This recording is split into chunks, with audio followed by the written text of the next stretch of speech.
Players have asked me all the time, Coach, what do you think about this workout I saw on Instagram or Twitter or whatever social media? Or I'll have parents that tell their athletes, you need to be doing more of this exercise or this training philosophy. And every time I hear that, I go to the same place mentally first.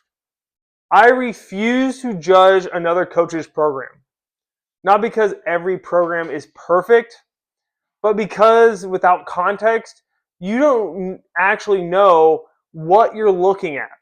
And if you don't know what you're looking at, you have no business criticizing the decision that was made for that coach.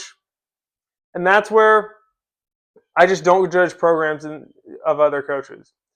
So before you ever say a program is good or bad, or if an exercise is good or bad, you have to understand this: context and facility constraints are everything.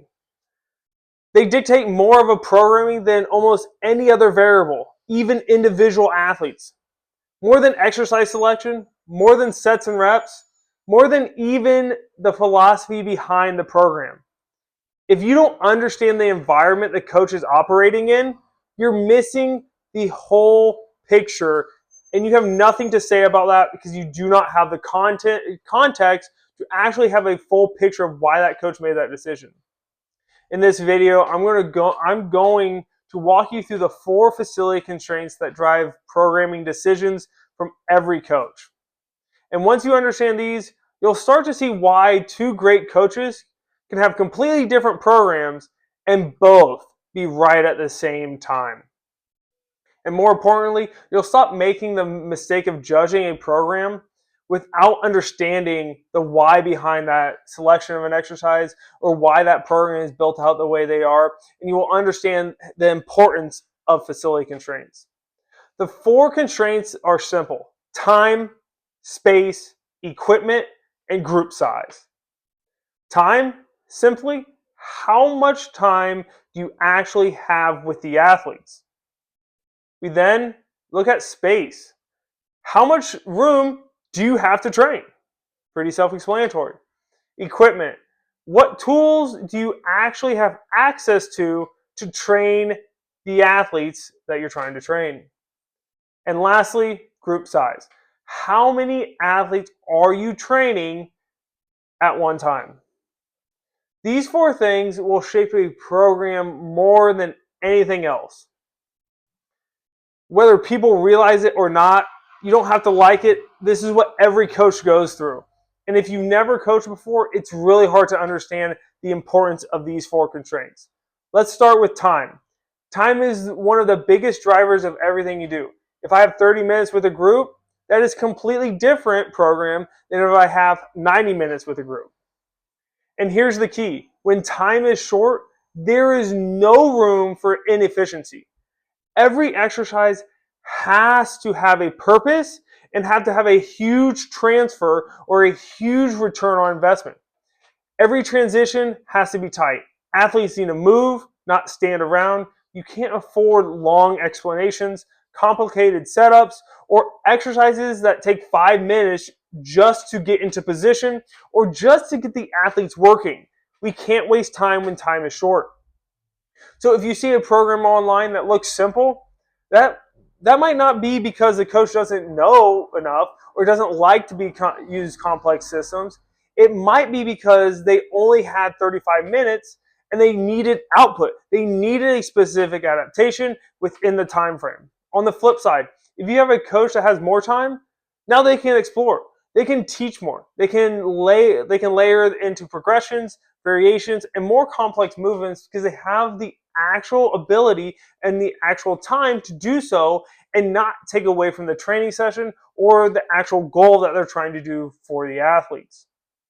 Next, we're going to look at space. Space is something people completely overlook. Everyone loves to talk about sprinting, max velocity work, open field movement. But what if the coach only has a 5x5 platform? What if they're in a weight room with no turf, no field, no open space? Now the question becomes, how do I get a similar adaptation within this constraint? We can't just look at that and be like, oh, he needs to sprint. Well, we only have a 5x5 platform. That might mean more plyometric in that place. That high velocity contraction, that might mean more resisted work. That might mean different sprint variations that fit the space. But the key is this: the goal doesn't change. The method at which we do that does. So when you see someone not sprinting, it doesn't mean they don't value speed. It might mean that they just don't have the space to do that in a way that actually gets the best results. We have to think of what's the best way within the constraints we have to drive a specific adaptation. Next, we're going to look at equipment. This is an obvious one, but still people ignore it, and a lot of players and coaches ignore it. If you don't have the equipment, you can't program the exercise. Me personally, I love the belt squat. I think it's a great exercise. But if I don't have a belt squat machine, I can't use it. So now I have to solve the problem in different ways. That might be a goblet squat, that might be front squats, that might be split squats of any kind. Same goal, different tool. And that's the thing with equipment. It's very self-explanatory. And it's not just what you have, it's how much you have as well of that piece of equipment. If I have 30 athletes and one piece of equipment, I can't build my program around it. If I have one Vertimax and 30 athletes, I'm not using it in main sessions because it'll slow everything down. 30 athletes to one piece of equipment will slow everything down. The entire room will be standing around waiting during the session and not actually get better. I'm not doing my job at that point. But if I have one athlete, now I can use it all day because it fits the constraint at which I've already changed this. And that leads right into group size. This is one of the most overlooked variables in programming. Training one athlete versus 30 athletes are two completely different jobs as a coach. When we have a large group, we have to program for the majority skill level. What does that mean? We have to look at what is majority of the group's skill level and exercise competency. Now, the best athlete in the room, but what is the majority skill level? So if you have 30 athletes and only one can back squat well, you don't build the whole program around the back squat, because that means the majority of the athletes will be left out. You program something like a goblet squat that everyone can execute safely and effectively, and then within that, you can give that one high-level athlete the option to go to the back squat. This allows more effective training sessions and easier ability to actually coach athletes instead of trying to be wishy-washy and trying to change everything all at once. But if you ignore group size, what happens? You end up with absolute chaos in the weight room. You end up with athletes who can't execute the movements, long lines of athletes just waiting around, wasted time, and ultimately less progress.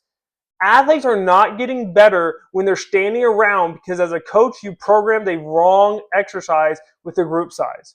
So when you look at a program online or you hear someone talk about what another coach is doing, you have to slow down and ask, what are their constraints?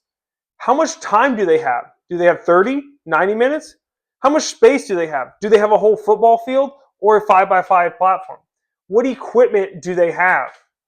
How many athletes are they working with? These four constraints are going to drastically change the program. Because without those answering, you're not evaluating the program, you're guessing.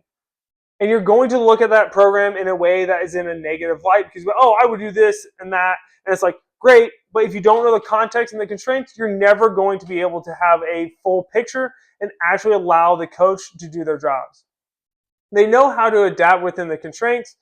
They know how to solve problems. They know how to take the same goal and adjust the methods based on the environment that they're in.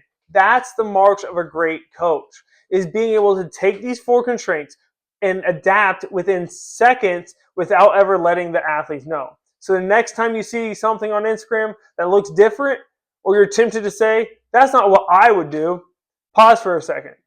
You might be right, but you also might be missing the entire context that makes that program exactly right for that situation, for that exact athlete. And remember, systems drive success. So start building.